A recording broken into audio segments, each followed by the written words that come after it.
Assalamualaikum warahmatullahi wabarakatuh. Halo semuanya, selamat datang di Talkshow Ngos-ngosan. Kali ini kita bakal ngulik hal-hal seru pastinya dan menarik tentang kehidupan yang jarang banget dilihat orang dari luar. Nama saya Adi Pipzi dan hari ini saya bakal jadi pembuka jalan buat obrolan yang lebih dalam tapi tetap santai. Hari ini kita udah kedatangan dua host kece dan saksikan acaranya.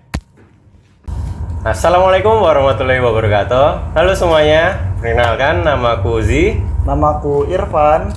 Di sini kami berdua ingin melakukan talk show dan talk show kita ini bernama Ngos-ngosan. Ngobrol santri, ngobrol santuy. Yoi. Jadi kita hari ini mau ngapain, Pan? Jadi kita di sini mau ngobrol-ngobrol santai ya. Tapi ngobrol santai itu ngobrol yang memang sedikit mungkin agak dalam nanti pembahasannya. Dan tentunya kita sama santri-santri yang keren dan culture abis lah. Siapa sih yang bakal kita undang hari ini? Kita kedatangan dua orang narasumber di mana mereka itu dengan latar belakang lulusan pesantren yang mungkin akan menambah wawasan kita tentang kehidupan pesantren itu gimana sih? Apakah sesuai dengan pandangan kita sebelumnya ini?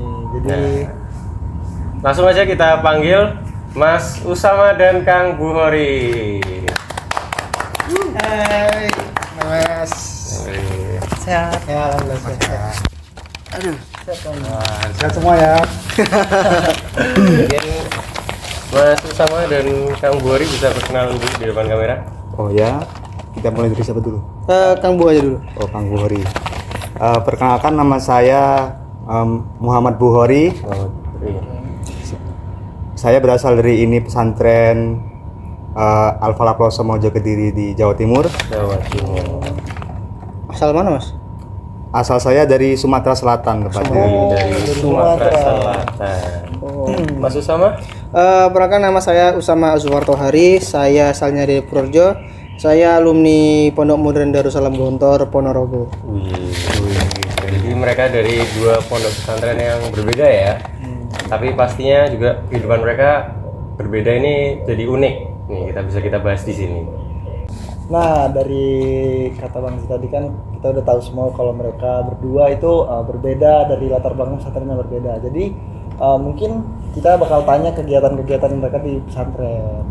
Oke. Dan tentunya pasti pondok mereka karena berbeda budaya kehidupan mereka, kegiatan sehari-harinya kan juga pasti beda-beda aturannya juga. Nah, dengan kita tahu kalau misalkan teman-teman santri kita tuh berbeda latar belakang pesantrennya, mungkin kita bakal tanya kegiatan dan kebiasaan di pesantren mereka masing-masing.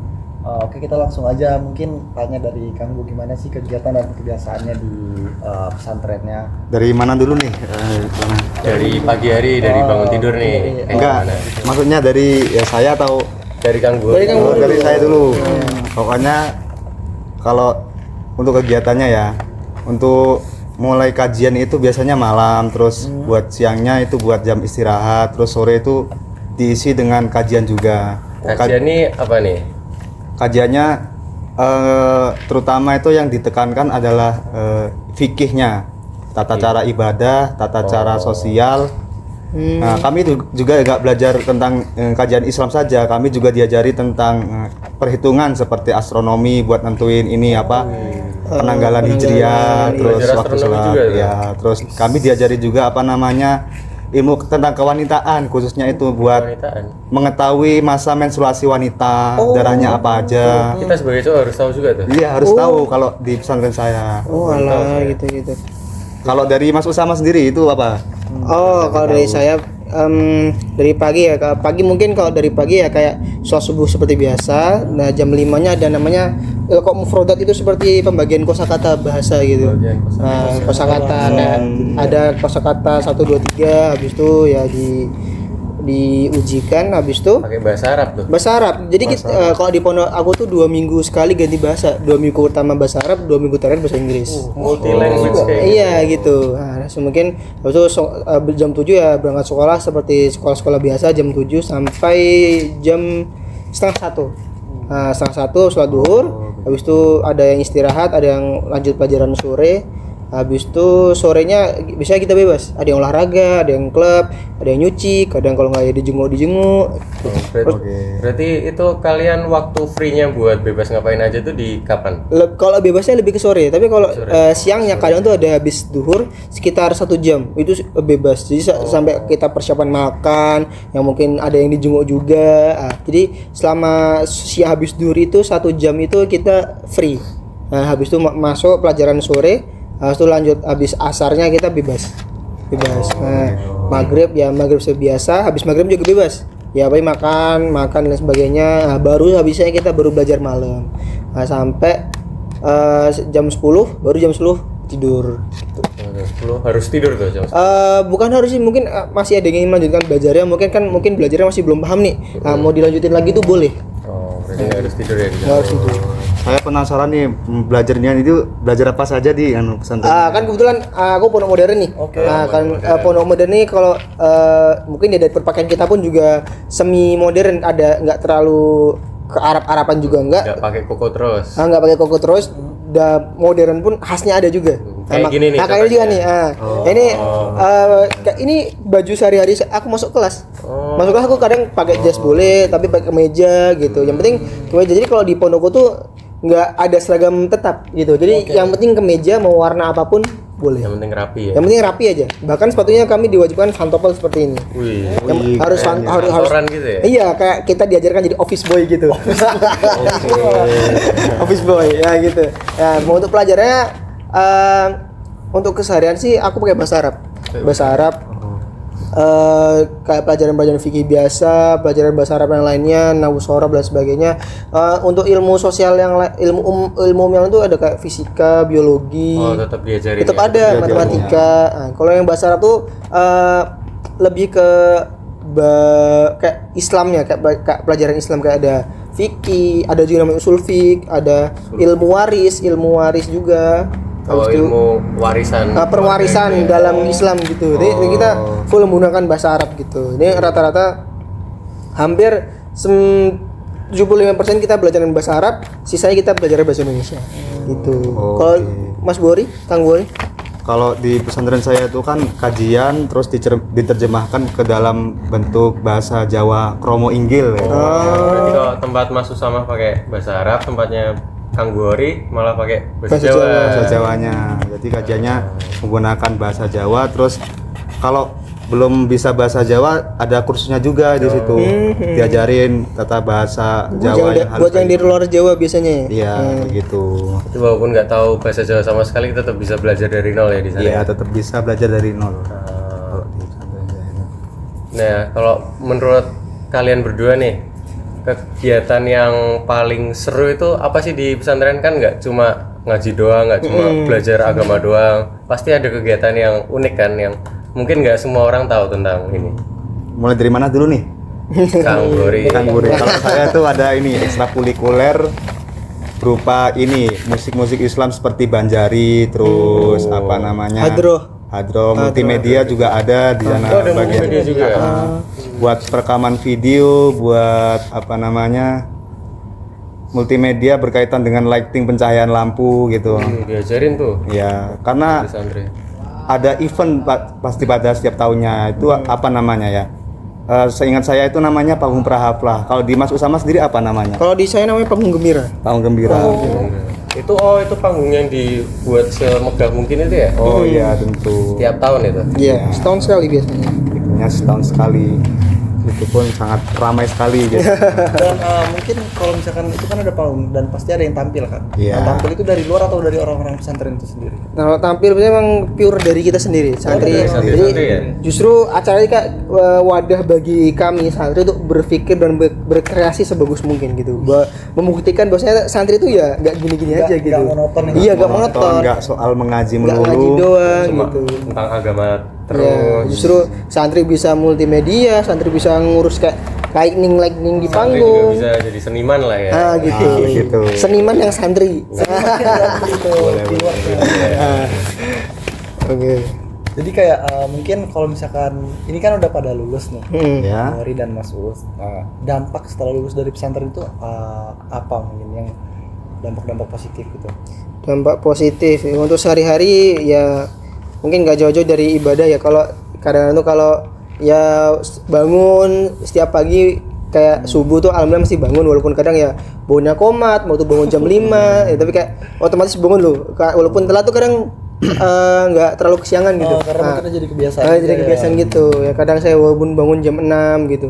Kalau nggak jam 5 gitu. Jadi lebih tertata ya. Nah, gitu. Nah, juga kalau kadang-kadang tuh kayak kalau kosong tuh kayak gimana gitu. Karena di pondok udah terbiasa ada banyak kegiatan. Malah jadi hampa gitu. Iya Kalau gitu. kamu hampa gitu. Iya kayak nggak ngapa-ngapain jadi bingung gitu. Mau misalnya ada kegiatan gitu kan. Gitu. Kalau dari Kang Bori gimana? Kalau benefit yang saya rasain setelah keluar dari pesantren ini ya, lulus ya tepatnya, ya tidak jauh dari ibadah lah ya. Saya sendiri merasakan kalau nggak ibadah itu rasanya gelisah gitu loh. Oh, kayak ketinggalan gitu. nggak enak gitu. Akibat dari ini kan mungkin kebiasaan. Kamu harus sholat, kamu harus ini. Terus di luar, jadinya ini langsung tertanam rasa bersalah gitu loh kalau nggak ngelakuin ibadah gitu. Jadi ya nggak pernah ketinggalan nih. Iya, harus gitu. Kalau nggak gusar, gelisah itu pasti ada rasanya yang saya rasain. Kalian senang udah bisa menjalani kehidupan pesantren itu, ada yang kalian sesali nggak? Saling kalau salahnya pasti ada ya kan ya emang. Ya kan apalagi lika-liku kehidupan di pondok tuh masih ada ya, mungkin tuh kita cekcok sama kakak kelas, mungkin cekcok sama teman sendiri, itu pasti ada. Apalagi kadang problem-problem. ya problem itu pasti Ada lah problem kayak gitu. Ya. Tapi pasti banyak senengnya lah ya. Ya senangnya ada, susahnya juga ada. Gitu. Oke teman-teman semua, kita sekarang ada segmen trivia. Jadi di trivia ini Kang Bori sama Mas Usama itu bakal dikasih sebuah opini, satu kalimat, dan kalian harus jawab di waktu yang sama pakai jawaban mitos atau fakta. Cukup mitos atau fakta ini ya? Ya, Mitos fakta. Oke. Kalau beda gimana? Kalau beda nanti kita bahas. Oke, siap. Siap. Boleh. Bisa dibaca trivia pertama, Mas Ivan? Oke, masuk ke trivia pertama. Apakah santri nggak boleh megang HP sama sekali? Sabar. Oke. Kita hitung ya. Oke, 1, 2, 3. Fakta.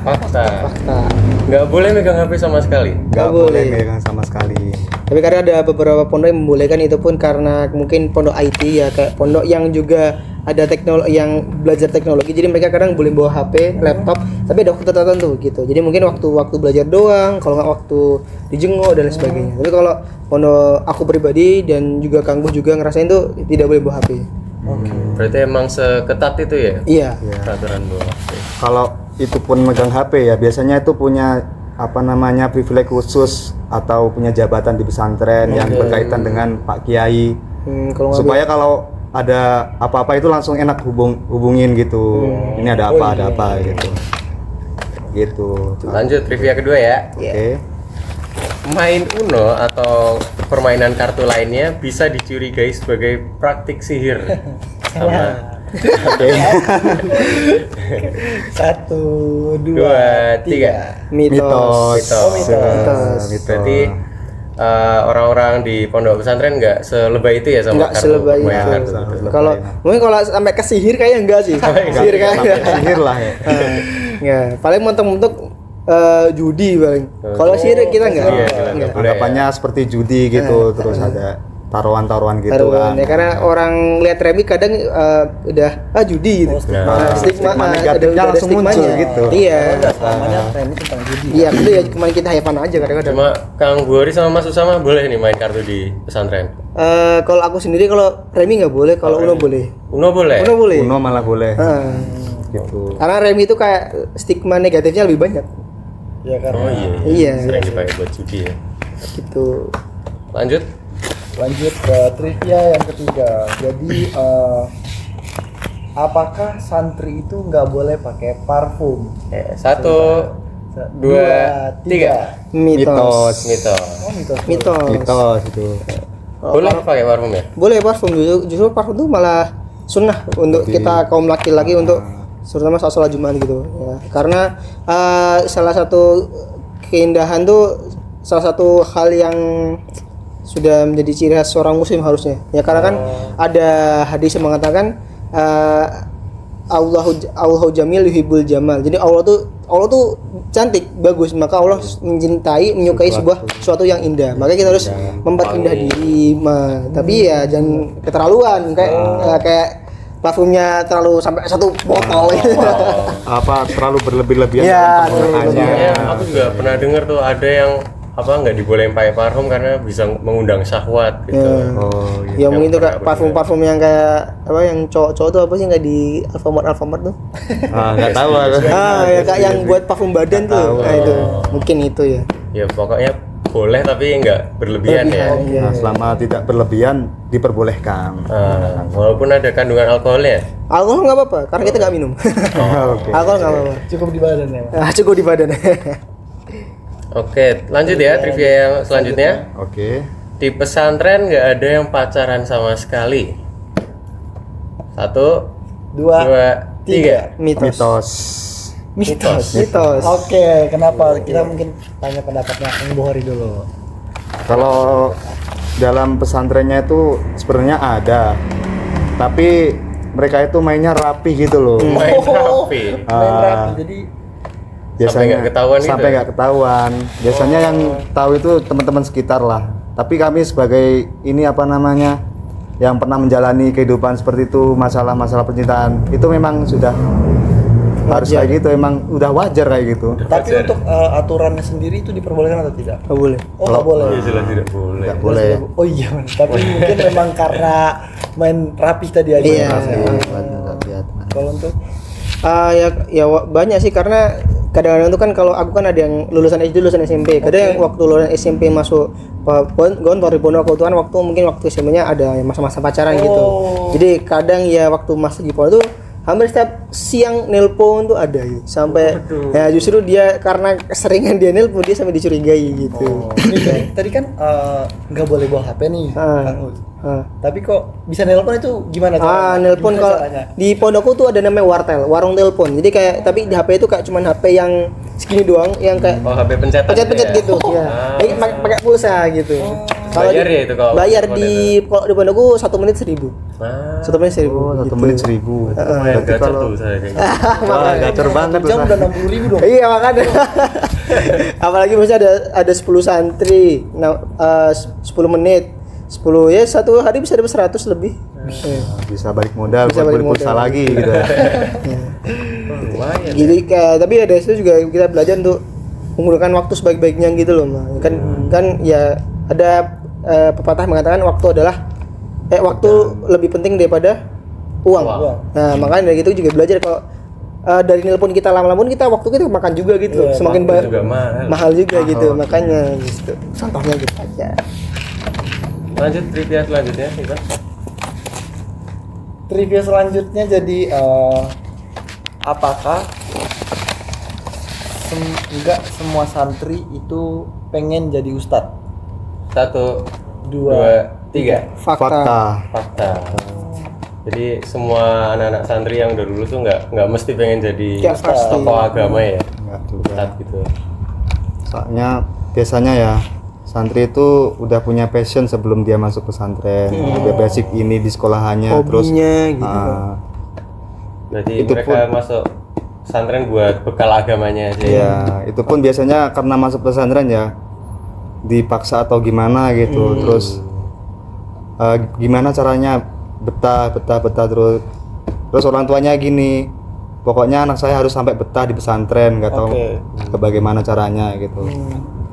Tapi nggak harus jadi ustadz. Iya begitu dari orang Yang tua. penting ilmu agamanya jadi lebih kuat gitu ya. Iya. Terus juga menjadi proteksi buat ketika di dunia luar kan Sudah ada pegangan gitu. udah ada pegangan. Oh iya.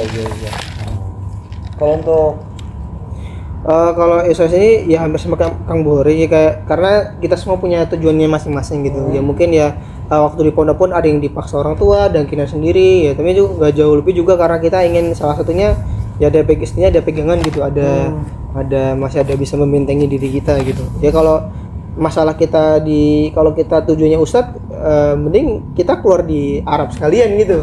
Iya. Oh, gitu. Ya kalau kita tujuan mau jadi ustadz beneran gitu. Nah, nggak nanggung-nanggung gitu. Makanya nggak semua santri pengen jadi ustadz ya karena kita punya hobi masing-masing, punya passionnya masing-masing gitu. Mungkin dalam passion itu kita bisa berdakwah lewat itu juga. Mungkin musisi yang ustadz, seniman yang ustadz seniman gitu. yang Walaupun nggak harus jadi ustadz seperti ya ustadz yang lain gitu. Oke. Itu adalah trivia terakhir ya dari Trivia terakhir dari kita. hari ini. Tapi selanjutnya kita masih ada segmen terakhir sebelum mengakhiri talkshow ini. Kita masih ada segmen Q&A. Jadi beberapa hari yang lalu kita sempat ngasih kesempatan buat teman-teman ngos-ngosan di sosial media untuk komen di grup komunitas kita untuk bertanya ke Mas Usama dan Kang Buhori. Jadi udah ada beberapa orang nih yang antusias untuk tanya-tanya kalian. Mungkin bisa dipilih beberapa, Mas Ivan? Boleh. Yang pertama? Yang pertama mungkin karena mungkin ini pertanyaan yang paling banyak dari responden Q&A kita. Jadi intinya dari pertanyaan ini seperti saya sebutin dari Jodoh Mingyu. Dari Jodoh Mingyu. Jodoh Mingyu. Jodoh Jadi, Mingyu. ada nggak sih kasus gay atau lesbi yang pernah kalian alami? Atau mungkin kalian lihat atau Temui gitu. gitu. Mengarah ke LGBT ini. Ya. Jujur kalau saya pernah ada. Pernah Di ada. pondoknya Mas Usama. Di pondok pernah teman saya sendiri Wah. pernah ya karena saya bukan menganggap ini hal yang wajar ya tapi kalau dibilang buruk ya buruk. Ya, iya karena mungkin sebenarnya ada penelitian yang mengatakan kalau cowok itu 40 hari lebih nggak melihat cewek sama sekali itu kadang ada hasrat yang menimbulkan ingin jadi suka sama laki-laki gitu. Oh berarti mungkin memang ada faktor Iya, faktor secara lingkungan. medis lah ya. Iya, nah, tapi sebenarnya itu bisa dikondisikan dengan ya selagi ya iman kita. Karena mungkin ya dengan kondisi situasi yang kayak gitu ya disitulah setan bisa menggoda kita. Nah, makanya kita mungkin sudah mulai kepikiran kok nih dia kak cantik gitu. Nah, disitulah setan mulai menggoda dan menambahnya lagi gitu. Nah, jadi makanya nggak sedikit yang di pondok-pondok kadang ada kasus LGBT bahkan mungkin ya ustadz sama santriwati gitu ya karena kadang-kadang mereka cuman sebatas belajar tanpa mengamalkannya jadi mereka cuman belajar tapi nggak masukkan dalam hati gitu cuman yang penting belajar gitu Jadi imannya goyah ya. nah yang penting belajar yang penting tahu yang penting lulus gitu nah, karena mereka cuman udah yang penting gini aja gitu makanya mungkin iman mereka belum secara total terjaga gitu. Gitu. Kang Buhori ada nggak? Kalau saya sependapat sama Mas Usama tadi ya emang pernah ada sih kayak gitu. Oh, pernah lihat juga? Nah, kalau lihatnya belum pernah. Lihat belum pernah. Coba cuman pernah dengar kasusnya dia Cuma gini pernah loh. dengar kasusnya aja. Tapi kalau lihatnya belum pernah sih. Jujur aja. Oke. Pertanyaan selanjutnya dari siapa ya? Pilih-pilih. Oh, nih ada nih dari namanya Najib PSIM. Aduh, Bagaimana tanggapan Anda terhadap meningkatnya kasus kekerasan dan pelecehan di beberapa pesantren akhir-akhir ini? Dan apa langkah konkret yang seharusnya diambil untuk memastikan pesantren tetap menjadi tempat pendidikan yang aman dan bermoral bagi santri? Ya itu sebenarnya nggak jauh juga dari yang tadi, tapi ini lebih kayak ke karena bisa dia punya kekuasaan. Ya karena sebenarnya kebanyakan dari tingkat kasus kekerasan itu adalah oleh senior ke junior. Nah, karena apalagi kan santri kan ya kehidupannya cuma mereka doang, nggak ada yang mengawasi. Biasanya kan udah atasan ya siapa yang mengawasi gitu. Kadang-kadang pembimbing kita pun nggak bisa 24 jam mengawasi. Jadi hampir ya senior itu yang menguasai hampir setengah pondok gitu. Jadi karena dia mungkin ya pertama tadi juga dia cuma mengamalkan yang penting amal doang, dia nggak menanamkan dalam hati, dia tergoyah, wah kan aku senior nih bisa dong aku. Bisa nanya sendiri ya, Saya kan? sendiri Maksudnya gitu. Dan rata-rata pun begitu, karena dia mikir dia mempunyai sifat merasa kalau aku kan senior gitu. Ustadz yang lain pun nggak ngawasi, yang penting bisa gitu. Makanya cuma nggak semua senior jahat itu cuma beberapa oknum aja. Beberapa oknum yang mungkin memang menggunakan kekuasaannya. kekuasaan dan Sebagai senior itu udah lebih lama senioritas. dia Senioritasnya. Gitu. Jadi kurang lebih begitu. Kalau untuk tanggapan Kang Bor? Kalau tanggapan saya mengenai kasus kekerasan itu sebenarnya udah dari dulu sih. Emang ada dari dulu sebenarnya.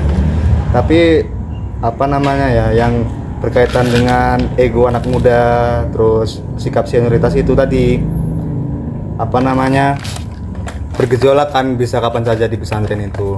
Iya. Nah, kami juga memiliki solusi untuk menghadapi tersebut dengan mengawasi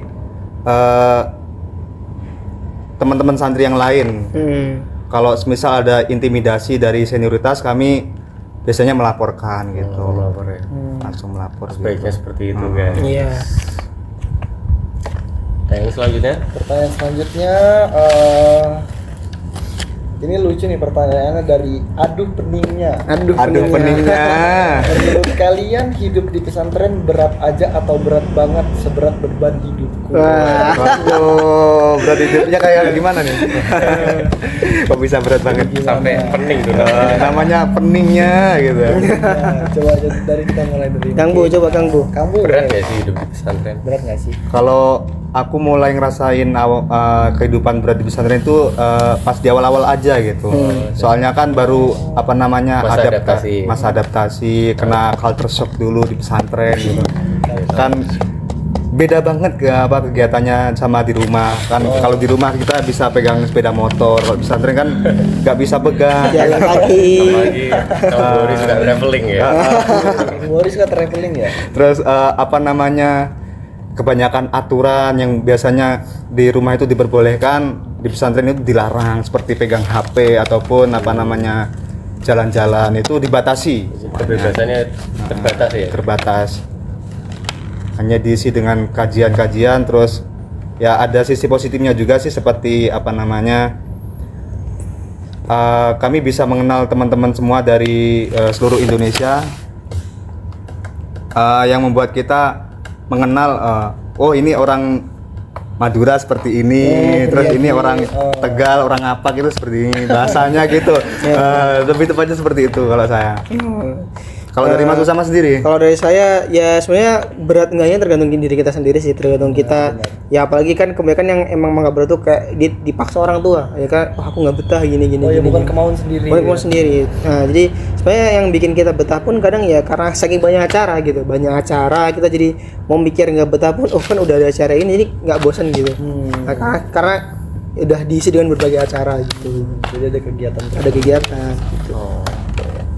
Dan ini mungkin pertanyaan terakhir dari teman-teman ngos-ngosan ya. Dari Uniu, W-nya 3 kali. Panjang banget. Apa perasaan ketika akhirnya lulus dari pesantren, dan apakah kita perlu menyekolahkan anak kita di pesantren? Menurut kalian gimana tuh? Dari mana gitu? Perasaannya dulu deh gimana setelah lulus? Rasanya ya dibilang seneng karena beban kita akan kosnya 7 tahun kan, saya ada pengabdian setahun, kayak rasanya beban tuh kayak langsung hilang gitu ya, bisa kayak ibarat kita kayak baru keluar dari penjara Dan rasanya telah mencapai sesuatu gitu ya. setelah menjadi sesuatu kan, kita dari kecil dari kayak kelas 1 awal masuk tuh kayak oh ini kayak kelasku udah lulus, kayak kita ada gambaran gitu, jadi makanya kita selama mondok pun juga ada kayak target-target gitu, aku harus lulus.